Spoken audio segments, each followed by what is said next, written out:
Hello friends, मैं हूं के झा। आप सभी का अपने यूट्यूब चैनल ग्रो गोल पर स्वागत करता हूं। मैं आप सभी के लिए प्रतियोगिता परीक्षा से जुड़े हुए वर्ष 1900 से 1910 ईस्वी तक के महत्वपूर्ण ऐतिहासिक घटनाओं को रखने का प्रयास करूंगा, जो आपके परीक्षा की दृष्टि से महत्वपूर्ण होंगे। तो चलिए शुरू करते हैं। हम आज का टॉपिक है 1900 से 1910 ईस्वी का महत्वपूर्ण घटना। सबसे पहले है 1900 ईस्वी में भारत पहली बार ओलंपिक खेल में भाग लिया। 1900 ईस्वी में भारत पहली बार ओलंपिक में भाग लिया। और इससे जुड़ा हुआ एक और क्वेश्चन है कि सबसे पहले ओलंपिक खेल कब हुआ। तो सबसे पहले प्राचीन ओलंपिक की शुरुआत 776 ईसा पूर्व में ओलंपिया शहर से स्टार्ट हुआ था।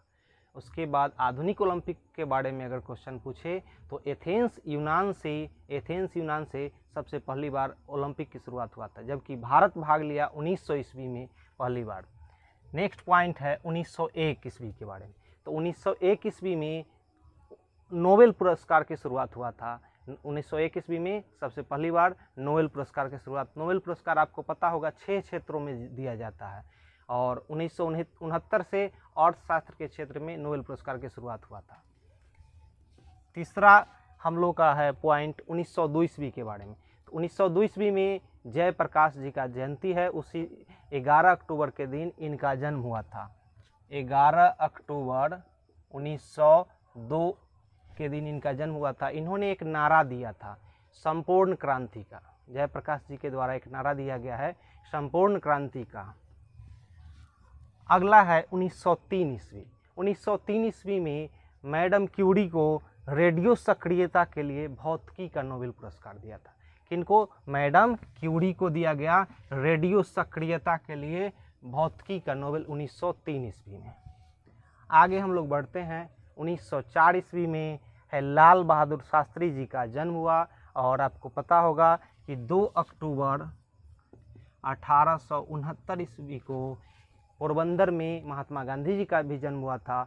और 2 अक्टूबर 1904 को लाल बहादुर शास्त्री जी का जन्म हुआ था। 1904 से जुड़ा हुआ एक और पॉइंट हम लोगों के सामने है कि अभिनव भारत संस्था, जो महाराष्ट्र में बीडी सावरकर के द्वारा स्टार्ट किया गया था। अभिनव भारत संस्था 1904 में बीडी सावरकर के द्वारा शुरुआत किया गया था। नेक्स्ट पॉइंट हम लोग देखते हैं 1905 ईस्वी। 1905 में लॉर्ड कर्जन बंगाल के गवर्नर जनरल थे। उस समय बंगाल विभाजन की घोषणा कर्जन के द्वारा किया गया 20 जुलाई 1905 को।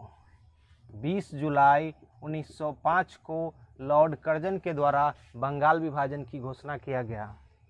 नेक्स्ट पॉइंट हम लोगों के सामने है 1906 ईस्वी। 1906 ईस्वी में कलकत्ता अधिवेशन में कांग्रेस का कलकत्ता अधिवेशन में पहली बार स्वराज की मांग किया गया था। स्वराज की मांग सबसे पहले कलकत्ता अधिवेशन में हुआ था। किसके द्वारा? तो दादा भाई नौरोजी के द्वारा मांग किया गया था स्वराज की मांग। और 1906 में ही मुस्लिम लीग की स्थापना हुआ था, जो 30 दिसंबर 1906 को हुआ था। 30 दिसंबर 1906 को हुआ। और ये किए थे आगा खां और सलीमुल्लाह खां। आगा खां और सलीमुल्लाह खां मिलकर मुस्लिम लीग की स्थापना किए थे 30 दिसंबर 1906 ईस्वी को। आगे हम लोग बढ़ते हैं 1907 ईस्वी। 1907 ईस्वी में है कि कांग्रेस का फूट पड़ा था, यानी कि ये 2 भागों में बट गया था, नरम दल और गरम दल। तो उस समय यह अधिवेशन हुआ था सूरत में। 1907 में कांग्रेस का अधिवेशन हुआ सूरत में। और उस समय इसकी अध्यक्षता किए थे रास बिहारी बोस। रास बिहारी बोस। कहाँ यह अधिवेशन हुआ? तो सूरत में अधिवेशन हुआ। और 1907 में हुआ। कांग्रेस 2 भागों में बट जाता है, गरम दल और नरम दल। उसके बाद है 1907 में ही अनुशीलन समिति का स्थापना किया गया था। अनुशीलन समिति का स्थापना किया गया था। नेक्स्ट है 1908 में प्रफुल्ल चाकी और खुदीराम बोस के द्वारा किंग्सफोर्ड, जो मुजफ्फरपुर के जज थे, उनकी हत्या का प्रयास किया गया। किंग्सफोर्ड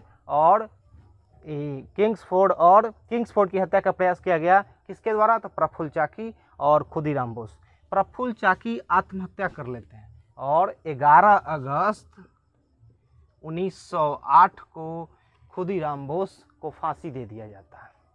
नेक्स्ट पॉइंट है हम लोगों के सामने 1909 ईस्वी के बारे में देखना। 1909 ईस्वी में मदन लाल ढींगरा ने विलियम कर्जन बाइली को गोली मारी। किसके द्वारा? मदन लाल ढींगरा के द्वारा। किसको गोली मारा गया? विलियम कर्जन बाइली को। नेक्स्ट पॉइंट हम लोगों के पास है 1910 ईस्वी का। 1910 ईस्वी के बारे में देखते हैं, इससे क्या क्वेश्चन निकलेगा। तो गीतांजलि पुस्तक का अंग्रेजी अनुवाद किया गया। किसके द्वारा? W.B. इट्स के द्वारा। यह 1910 में किया गया था। और आपको पता होगा कि यह गीतांजलि पुस्तक किसके द्वारा लिखा गया? तो रविंद्रनाथ टैगोर के द्वारा लिखा गया। अब हम लोग 1900 से 1910 ईस्वी के सभी उस वर्ष से रिलेटेड वैसे प्रश्नों को देखिए जो एक प्रतियोगिता परीक्षा में अक्सर पूछे जाते हैं। हम लोग एक बार इसको रिवाइज करते हैं फिर से। सबसे पहले हम लोग देखें 1900 ईस्वी में। 1900 ईस्वी में भारत पहली बार ओलंपिक खेल में भाग लेता है। नेक्स्ट है 1901 में नोबेल पुरस्कार की शुरुआत किया गया। अब किसके द्वारा किया गया था इसका स्थापना? तो अल्फ्रेड नोबेल ने 1867 में डायनामाइट की खोज किए थे और अपनी धनराशि को बैंक में संचित किए थे और दस्तावेज में यह अंकित किया गया था कि मेरे धन को जो देश के लिए अच्छा काम करेंगे वो अपने देश से हो या दूसरे देश के हो, उनको यह राशि प्रतिवर्ष दिया जाएगा। और 10 दिसंबर को हर साल जो है सो नोबेल पुरस्कार का वितरण किया जाता है। नेक्स्ट है 1902 ईस्वी में जयप्रकाश जी का जन्म। कब हुआ? 11 अक्टूबर 1902 को। उसके बाद 1903 में मैडम क्यूरी को रेडियो सक्रियता के लिए भौतिकी का नोबेल पुरस्कार दिया गया था। उसके बाद आगे 1904 में लाल बहादुर शास्त्री का जन्म होता है 2 अक्टूबर 1904 को। और 2 अक्टूबर 1869 को महात्मा गांधी जी का भी जन्म हुआ था। इसी 1904 में एक और प्रश्न है कि अभिनव भारत संस्था की शुरुआत किसके द्वारा किया गया? तो BD सावरकर के द्वारा किया गया था। 1905 में कर्जन के द्वारा बंगाल विभाजन की स्थापना किया गया। यह किया गया था 20 जुलाई और 1905 के दिन, जबकि यह बंगाल विभाजन प्रभावी होता है 16 अक्टूबर 1905 से। नेक्स्ट है 1906 में कलकत्ता अधिवेशन में स्वराज की मांग किया गया। पहली बार स्वराज की मांग दादा भाई नौरोजी के द्वारा कलकत्ता अधिवेशन में किया गया था। और इसी 1906 से एक और पॉइंट है कि मुस्लिम लीग की स्थापना आगा खां और सलीमुल्लाह खां मिलकर 30 दिसंबर 1906 को मुस्लिम लीग की स्थापना किया गया। नेक्स्ट पॉइंट है 1907 में कि कांग्रेस का सूरत में 2 भागों में कांग्रेस बट जाता है। कांग्रेस का सूरत अधिवेशन होता है जिसमें कांग्रेस 2 भागों में बट जाता है, एक नरम दल और एक गरम दल। उसके बाद अनुशीलन समिति की स्थापना भी 1907 में ही होता है।